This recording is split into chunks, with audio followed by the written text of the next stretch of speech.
ऐसा नाम जिसने पूरी दुनिया को झकझोर कर रख दिया।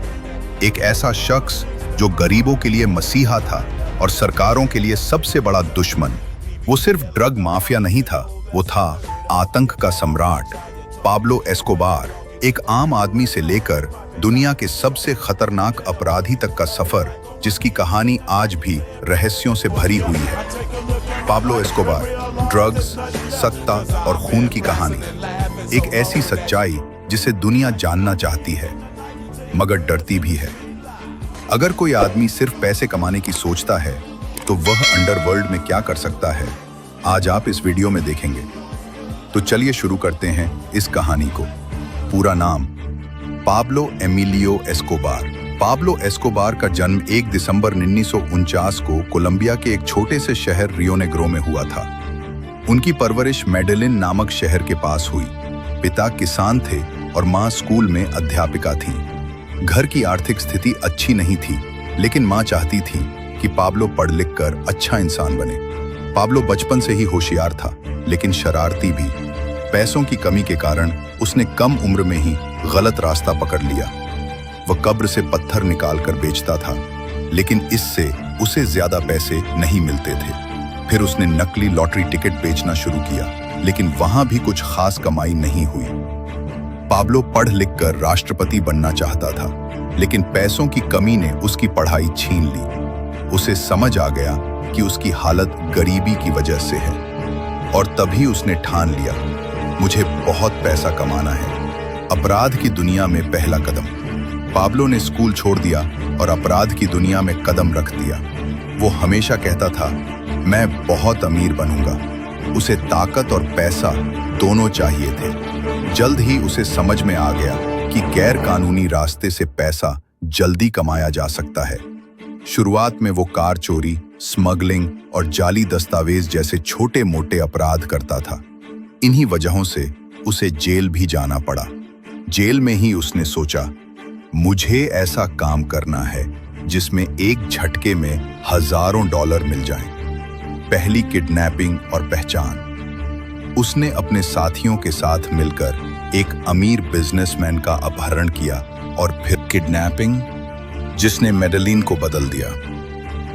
अब यह शहर डर से कांपता था और एक नाम सबकी जुबान पर था, पाब्लो एस्कोबार। किडनैपिंग के दौरान ही उसे एक सफेद पाउडर यानी कोकीन के बारे में पता चला। उसे महसूस हुआ कि जहां एक किडनैपिंग से कुछ हजार डॉलर मिलते हैं, वहीं एक कोकीन की डिलीवरी से लाखों मिल सकते हैं। पाब्लो ने एक ड्रग गैंग ज्वाइन कर ली। एक दिन वो 14 किलो कोकीन की डिलीवरी करने गया, जहां उसकी बहस एक खतरनाक ड्रग माफिया फैबियो रेस्ट्रेपो से हो गई। बात इतनी बढ़ी कि पाब्लो ने फैबियो की हत्या कर दी, और ये पाब्लो का पहला मर्डर था। इसके बाद ड्रग इंडस्ट्री में पाब्लो का नाम फैल गया। मार्च 1976 में मारिया विक्टोरिया से शादी कर ली। कुछ ही समय में पाब्लो ने मेडेलिन कार्टेल नामक ड्रग संगठन खड़ा कर लिया। हर दिन अमेरिका में 15 टन कोकीन भेजी जाती थी। पाब्लो हर दिन लगभग 420 करोड़ रुपए कमा रहा था।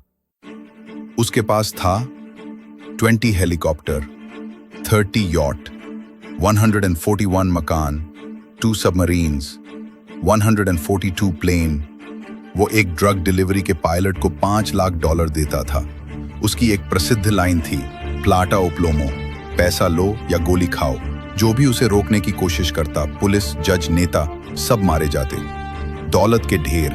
पाब्लो ने अपनी दौलत को रखने के लिए 800 से ज्यादा घर बनवाए। जब वो भी कम पड़ गए तो उसने खेतों में पैसे गाड़ने शुरू कर दिए। एक बार जब उसकी फैमिली को ठंड लग रही थी तो उसने $2 मिलियन, 16 करोड़ रुपए जला दिए थे। पाब्लो ने एक घर बनवाया, हासिएंडा नापोलिस। ये 700 एकड़ में फैला एक निजी साम्राज्य था। यहाँ उसने शेर, हाथी, हिप्पो, जेब्रा जैसे जानवर रखे थे। पाब्लो जानता था कि खुद को बचाने के लिए उसे सरकार को खरीदना होगा। उसने कोलंबिया सरकार को $10 अरब का ऑफर दिया ताकि देश का कर्ज उतर जाए।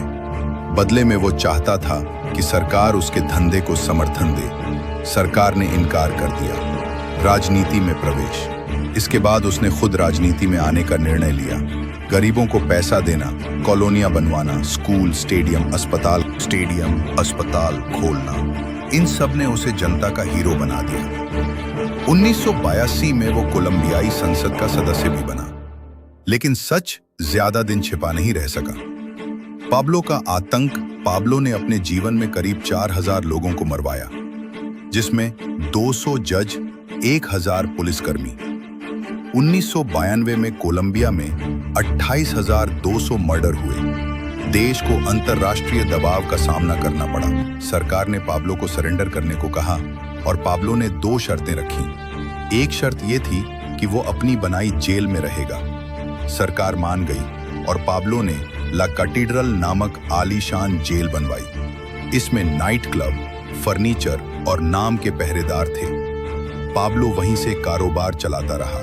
जब सरकार ने उसे शिफ्ट करने की कोशिश की, पाब्लो को पहले से खबर थी और वो भाग गया। अंत की शुरुआत, अगले 2 साल तक वो गायब रहा। अमेरिका और कोलंबिया की संयुक्त ताकत ने उसका पीछा किया। अपनी 44वीं जन्मदिन पर जब पाब्लो ने अपने घर कॉल किया तो उसकी लोकेशन ट्रेस हो गई। 2 दिसंबर 1993 मेडेइन की एक छत पर पाब्लो एस्कोबार को गोली मार दी गई। उसका अंत उतना ही नाटकीय था जितनी उसकी जिंदगी। पाब्लो एस्कोबार मर गया, मगर उसके बनाए जाल में आज भी दुनिया उलझी हुई है। ये सिर्फ एक आदमी की कहानी ही नहीं, ये सत्ता, लालच और खून से लिखी गई एक इबारत है। अगर कहानी पसंद आई हो तो हमारे इस मेहनत को सपोर्ट करें। वीडियो को लाइक करें, चैनल को सब्सक्राइब करें, बेल आइकन दबाएं ताकि हर नई कहानी सबसे पहले आप तक पहुंचे। आपका एक लाइक और सब्सक्रिप्शन हमें और भी बेहतर कंटेंट लाने की प्रेरणा देता है। धन्यवाद।